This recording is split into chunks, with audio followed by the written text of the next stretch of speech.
Hello, hello, and welcome to episode number 3 of the Flow Habit podcast. I'm your host, Dmitry Senikov, and here we get to discuss all things consciousness, business, happiness, and abundance so that you get to discover your own gifts and genius and get to serve the world. Today's episode, I want to cover when positive thinking turns into toxic positivity.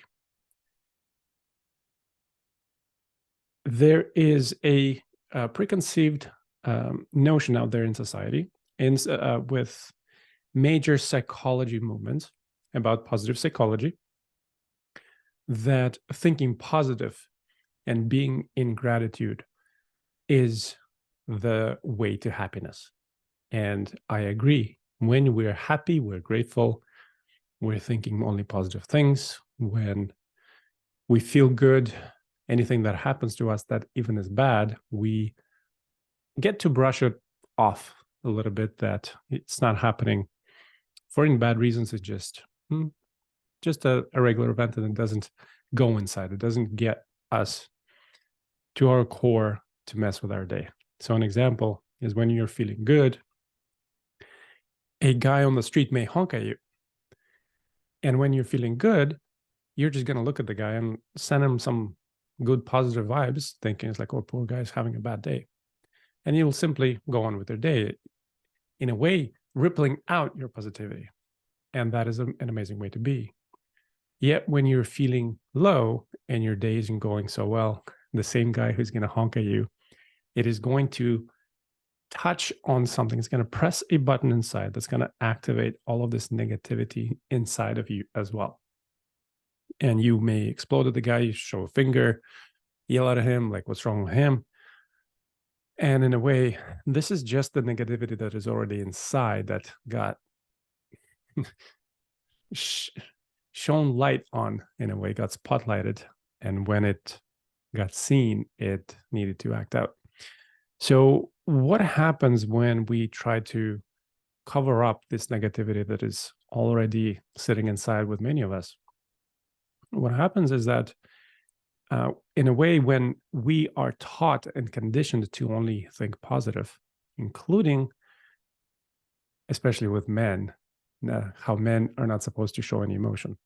And similarly with women too, right? Is when we're making any emotion bad or wrong, especially the explosive ones, like the anger and frustration, and when we're projecting the hurt on outside, we have learned, and our parents have taught us, again, not to their own wrongdoing, it's just the way society is, right? If a baby cries in the store, the mother is going to do everything to calm the baby down, as in crying in the store is bad, right? And of course, it's not the way we want to go around wearing all of our hurts outside of our private spaces and kind of go into the store and cry our hearts out. That's not what I'm talking about. But what I am talking about is reconditioning and relearning how to relate to these other, in a way, negative aspects of ourselves. And what happens when we just focus on the positivity, positive thinking, right? There in psychology, they call it, what do we do with our automatic negative thoughts? And when we ignore them, when we try to suppress them and think only about the positive, in a way, what we're creating is a little or big fence and border protection around us, where we put the guard on the tower to consistently watch for something that's going to be coming negative, potential to impact us and cause a negative feeling to get through the protective border. What happens when we put that guard out?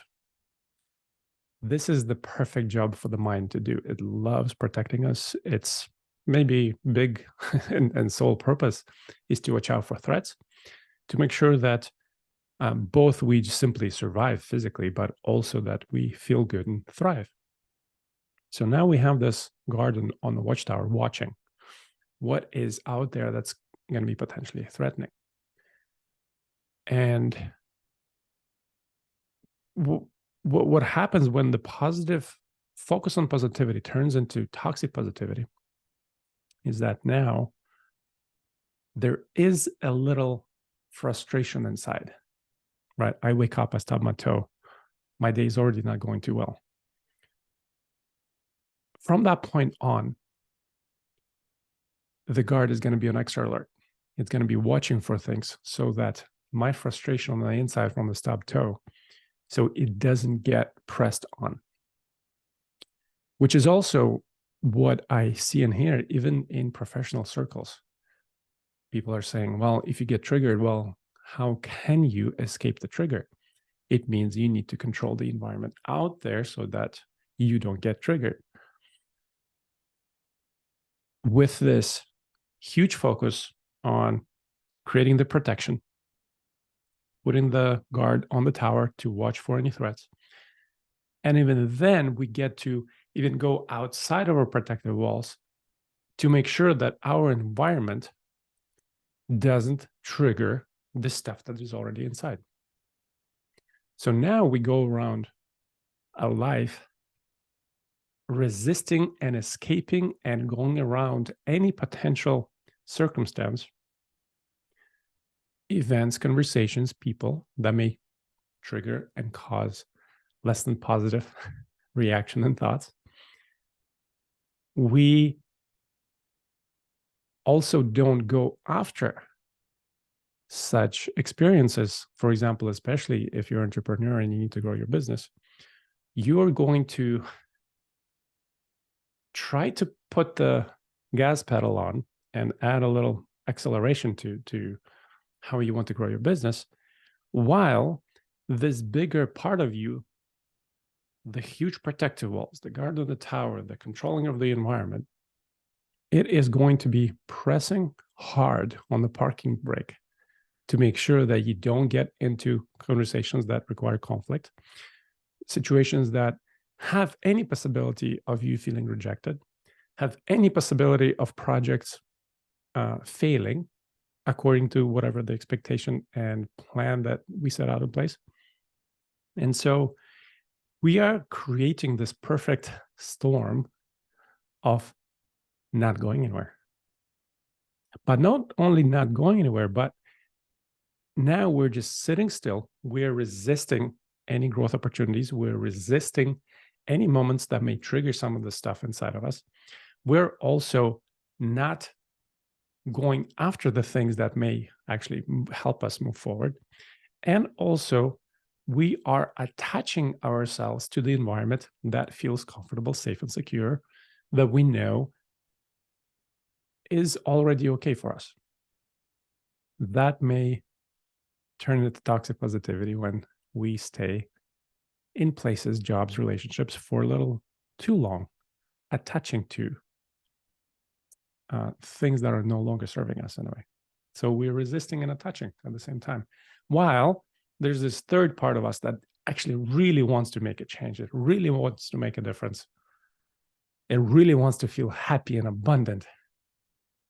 But that part is fighting against these two that are trying to control how you feel inside. They're trying to control how your circumstance out there in the world is. It's trying to show up for people in a very subconscious, learned, conditioned way so that people like you, so that they validate everything that you say. You don't even dare to say something that may go against what people already think or believe. And it's like crabs in a bucket, you know, when one crab tries to come out, every other crab just pulls them back down. So these are the little parts inside of us. When we simply focus on the positive thinking, on the positivity, resisting any chance of not feeling less than positive, this is the perfect shitstorm, excuse my French, that is not only not going to help you move, accelerate, or change any of your reality, it's going to keep you in place, even though you really want to change and shift. And this is happening on a very subconscious, conditioned level that the conscious mind doesn't understand. This is what has been happening for me. But not only that, this mind, this beautiful mind that is supposed to download creative ideas, calculate and create plans on their execution, solve actual physical problems, this beautiful machine of our mind is now stuck out up there in the watchtower as a guard, carrying like bazooka level ammunition to shoot at first possibility of any threat that may make us feel less than positive. And what that mind is doing, it is constantly on. So the real experience of this is constant overthinking about perfecting this project that you're supposed to release. It is constantly creating plan A, plan B, plan C, all the way to plan Z to make sure that nothing goes wrong. And all of this is happening in your mind while the guy is out there on the watchtower, like the mind. I'm calling it the guy because it's in a way, it's now has created an external part of you that is protecting the other parts of you from any chances of feeling bad, feeling slow and low. And now this is the real cause of anxiety. The conditioned belief that the emotions that we feel, or the bigger part of the emotions that we feel, the negative emotions, how people say, that they're bad or wrong. And that totally makes sense, because one is they are like the negative emotions, right? The frustration, anger, sadness, depression, lethargy, anxiety, all of these, they don't feel good in the body. The actual sensation of them just doesn't feel nice. I don't like it. I get it. Of course, I want to resist it. I don't want to feel that way. And so even as little children, as little bodies that the mind is not yet developed, something happens. Mommy says, you can't have that candy. We have this energy bubble up inside of us it's like icky, even for the baby, for the child.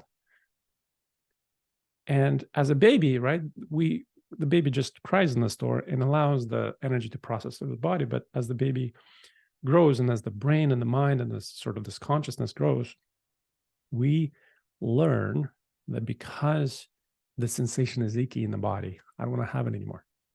Similarly to how quickly we'll learn that if we touch the hot stove, ouch, psh, it hurts and burns. Our beautiful safety mechanism in our body has learned we shouldn't do that. We shouldn't touch the hot stove. And because the negative sensations feel the same way as if we're touching the hot stove, it is hurting our body. It is threatening our sense of physical survival. Then we are going to learn to not ever have those experiences. We'll learn to never touch the hot stove. We'll learn to not allow anger in. We learn to not allow sadness or crying in. We learn to keep the rejection and disappointment away. We learn to not ever get bored, so we're always busy. And we create this perfect environment where now feeling bad is something to escape from, to control away. And all of that is happening with the anxious mind that is always on, right? People ask me, and if I've had, speaking from personal experience, I've been meditating for more than a decade now. For the first 5 years, I've been meditating, and I got to beautiful, perfect stillness while I'm meditating. And then when I open my eyes and I'm back in the world, my guard on the tower, because I still haven't shifted the way it relates to negative emotion, my guard on the tower was back on, right? When I was meditating, it would come down like everything is okay, everything is safe. And then once I open my eyes away from meditation, the guard is back on the tower. And this is what's happening, even with all of the beautiful healing and breath work and all the hot and cold experiences that we do for the body and exercises. If we don't address this protective mechanism of the mind to keep the bad, negative feelings outside, It will never allow us to relax in the perfect environment, right? So the other part I want to address as well is, well, what's wrong with that? Why shouldn't I have the garden tower? Well, one, the negative part of it is the mind is always anxious. It's trying to control all kinds of outcomes. It's going into perfectionism first, trying to make sure that nothing goes bad. So it oversteps its boundary of responsibility, trying to control the uncontrollable, which of course we can't do that. But the mind, thinking that it's the guard, that it can control things outside of our border, it thinks it can control the uncontrollable, which is causing them further frustration. Right? I wanted to go with the dogs today, but it's snowing. Now I can't go with the dogs. It's like, and then we go into stress. I wanted to do something, and then there's war outside. We wanted to say hello to our friends and family, but my mom yelled at me. And we're trying to control all this stuff. So these are the things that are kind of in the way, or the impact of having this guard on the tower of perfectionism. Now, it also creates the procrastination that at a point that this guard on the tower no longer thinks that it can control the uncontrollable, we are going to procrastinate. So in a way, now we sort of let go of the gas pedal, so we're no longer actually doing anything, but we even press the brake pedal even stronger because I can't control the uncontrollable, which means the project that has potential for failure, I'm not going to do it. I'm not going to action on it. And even if I have super level accountability, I'm going to get a Navy dude come to my house at 3:00 in the morning to make sure to hold me accountable that I do stuff. This inner guard on the watchtower is gonna sabotage and go through any type of accountability system that you set up for yourself, because it's trying to protect you and keep you safe from the failure, the rejection, the possibility of anything. So this is where procrastination comes from. Okay. So we're covering how the conditioned society of putting too much focus on positive thinking has turned it into toxic positivity, which now has blown up this internal natural safety mechanism to make sure that we survive. It has blown it up into this monster on the tower that is constantly on alert, that is keeping you anxious for every little detail, that is keeping you overthinking and perfecting, that is keeping you away from acting and failing for a learning and growth opportunity, for you to actually learn something and start behaving in a different way. And all of it is because we don't want to feel a negative emotion, negative energy. I'm hoping that you are beginning to understand how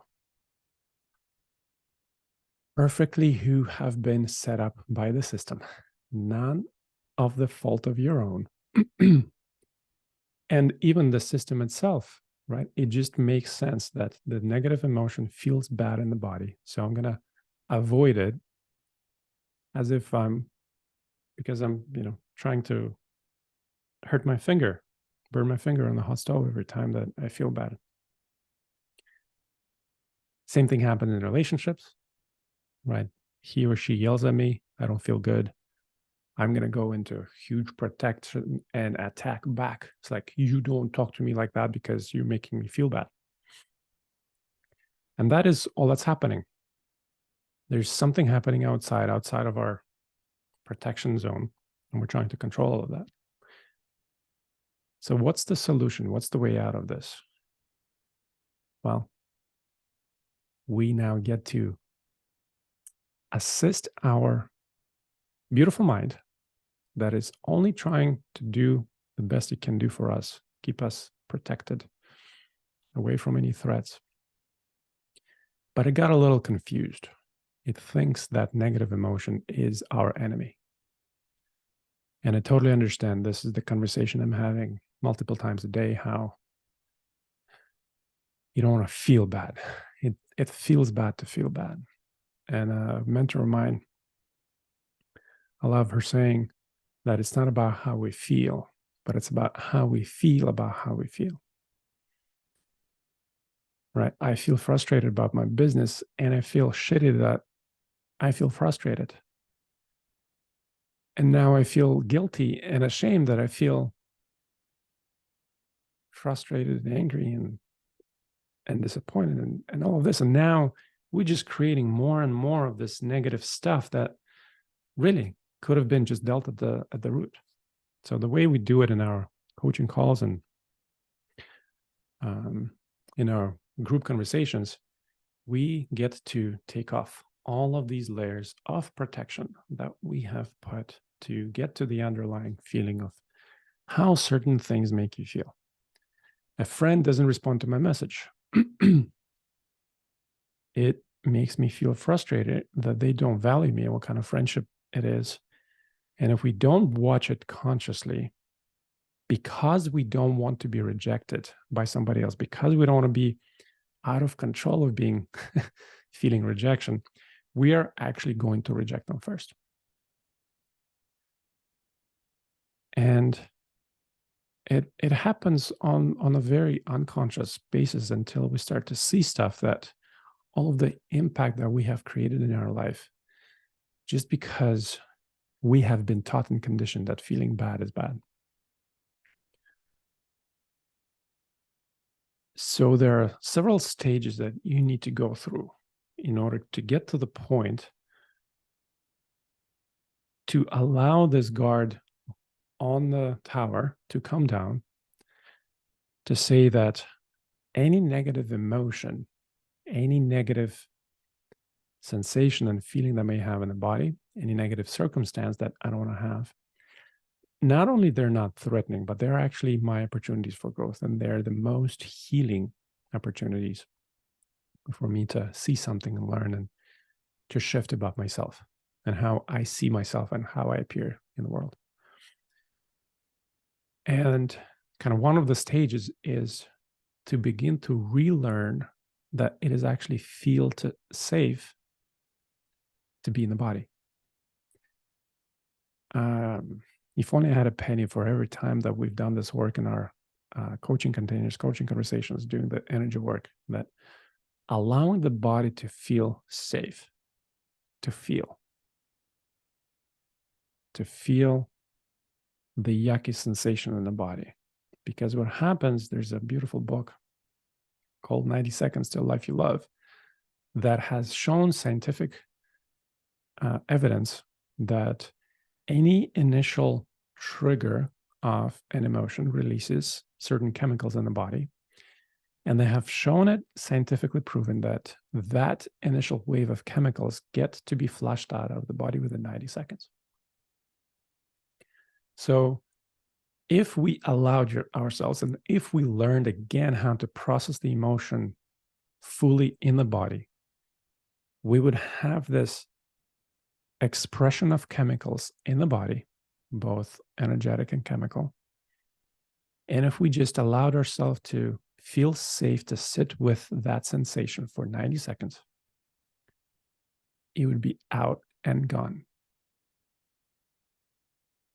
And instead, what we do is we resist it. I don't want to feel this way, so I'm going to feel guilty about it. And I feel guilty, I'm going to feel ashamed, and I'm going to cover my shame with more anger, and I'm going to cover the anger with closing and attacking and defending.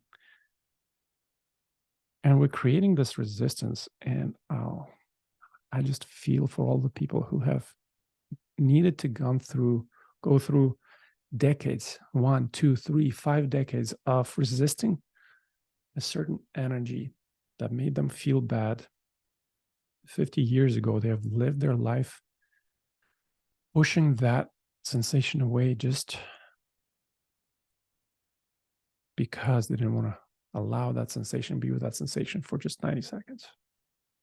And I'm not saying that you're going to heal your whole life in 90 seconds. It's just a layer, right? And then there's another layer. So it wouldn't take too many of these 90-second waves of removing layers of these emotions and allow this energy that has been stuck inside of us for years to allow it to move.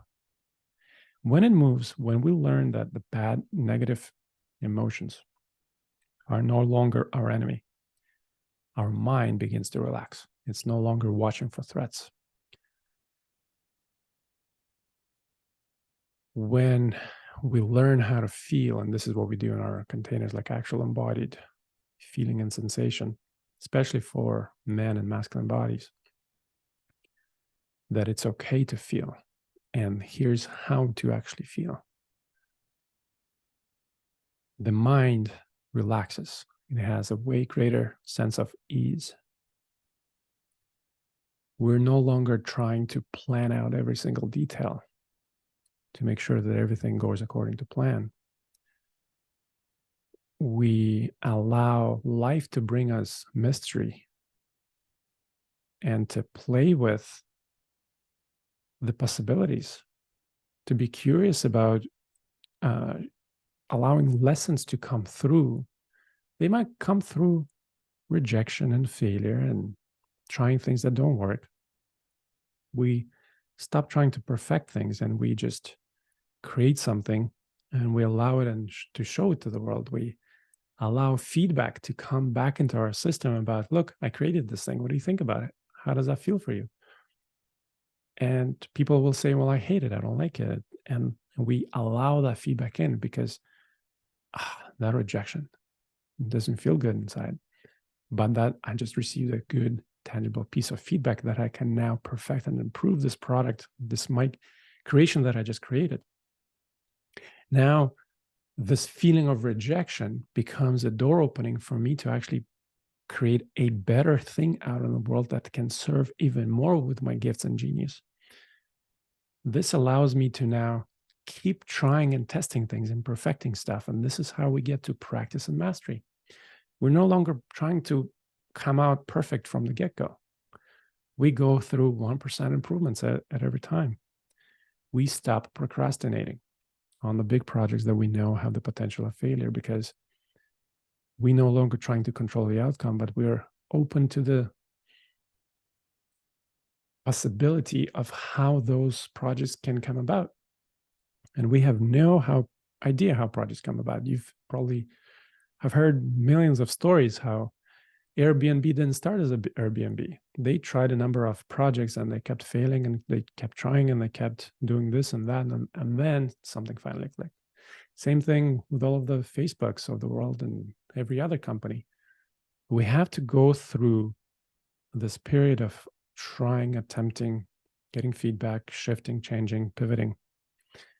And if we have this watchdog tower protecting and keeping us away from all of these beautiful learning lessons, we're just going to get stuck. And this is how we don't make progress as fast as we want to, as fast as we'd like to. So what I want to say is, if you want to grow an amazing business that serves the world with your gifts and genius, you want to make money doing so, you want to feel the prosperity and abundance entering your life, you want to have meaning that your life has purpose and you're here to serve the world, I don't have any faster way to help you get to that level of experience in life than by mastering and, in a way, growing your muscle to feel negative emotion. Even once you're inside of our groups and in our coaching containers, I no longer refer to them as negative emotion, and I'm saying it with quotes around. They're not negative. They're just lower and slower frequencies of our expression. And in some of the future episodes, I'll address that, introduce a topic that emotion is actually our emotional guidance system, right? It's like it's our internal GPS, whether we are going according to the path that we should be going, or if we're off our straight path somehow. When we feel good, it's a very good indication that we are on the right path. When we feel bad, it's not that we're failing or we're no longer valuable, our life has no meaning. No, when we're feeling bad, it just means that we're off the right path. And if we only allowed this GPS feedback to come back into our system to know, it's like, oh, I'm not thinking straight here. Okay, what is this negative emotion telling me? Why am I feeling this way? We get to learn, like, where am I off the path? This is like the GPS is gonna say, it's like, hey, you should have turned 3 streets ago, but that's okay. I got you now. Like, there's a turnaround 100 meters ahead, and we're gonna get back on the right path. When we don't allow this negative emotion in, we don't allow this emotional guiding system to give us the right feedback, that maybe somewhere we're not going the right way. We never get to, without the feedback, we never get to improve, we never get to grow, we never get to learn. And this couldn't be any much more significant of a thing, of a pattern to shift, of a lesson to learn, of a muscle to grow, to feel the negative stuff. It is just going to up level you to such an extent. This is going to be the true ability to be unshakable no matter what circumstance comes, because when you grow to a level that now you have thousands of people working for you and the market shifts and you need to fire 1,000 people, affect 1,000 families that they couldn't pay their mortgage anymore, this is going to be feeling shitty inside of your system. But in order for you to grow into that type of a leader, if you can't handle your own emotion, how would you be able to handle some of these bigger tasks? And in a way, if you're already having this responsibility put upon you and you're not processing this in your body, I don't need to say, you can already see how much this is affecting your mind, emotion, your family life, your health. So this is one of the main messages I want to share with the world, and I want to keep sharing with the world, that this confusion that we have to only think positive has created this toxic positivity that is creating most of the major problems that we experience in our behaviors when trying to serve the world with our gifts. I'm hoping you're now seeing the purpose and impact behind the problem of thinking positive all of the time. I'm hoping you are seeing how innocent it has been to have been conditioned to think that feeling negative emotion is bad, that we need to have our mind be constantly on alert, be constantly trying to control both the way we feel inside and also to control the environment outside of us. How innocent it has been, and how much it makes sense that we have learned and been conditioned to be this way. And I'm also hoping that you're now seeing a glimpse of possibility of how life would shift for you when you begin to be not only comfortable, but you begin to jump at any opportunity to feel anything other than positive, because that is your level to growth. That is your ability to receive feedback from life so that it will help us nudge to the right direction. There's so much in this topic, and we're going to go much deeper into it in future episodes. I am so grateful that we're having this conversation, that you are in this conversation right now, that you're looking to let go of your stress and anxiety and of the control that you have been conditioned to try to put around, that has limited the speed of your growth in a way. And also the biggest thing here, it has limited your ability to serve the world with your gifts.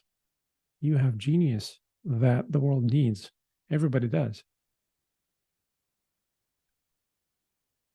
And when you remove any protective mechanisms that thinks the world is a threatening place to be,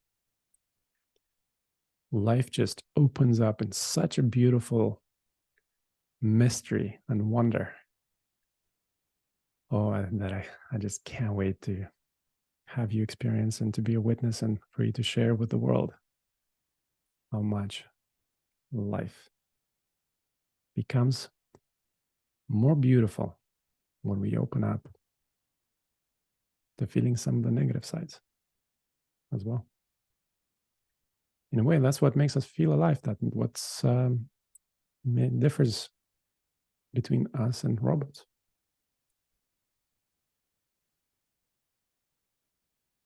And I'll leave you one last note,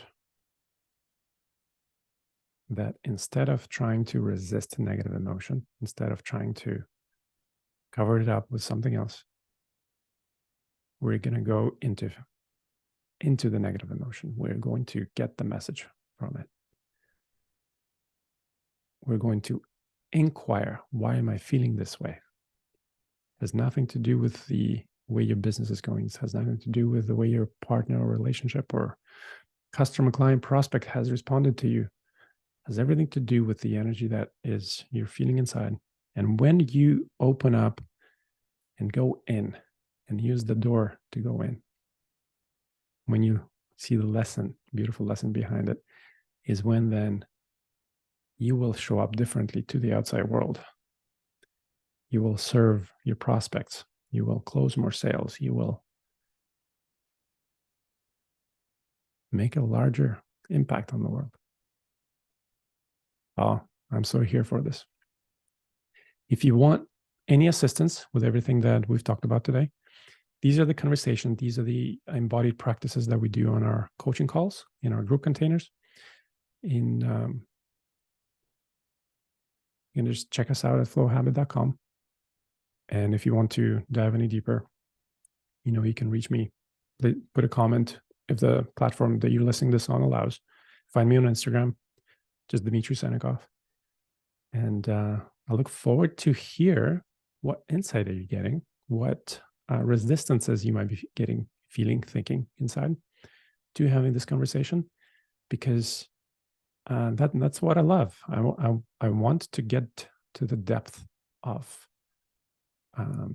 truth with all of this. And so far, both in my personal experience and numerous conversations and coaching containers that I've had with amazing people, driven, ambitious leaders who are here to change the world, this is the number one gift that's going to unlock so many doors for you.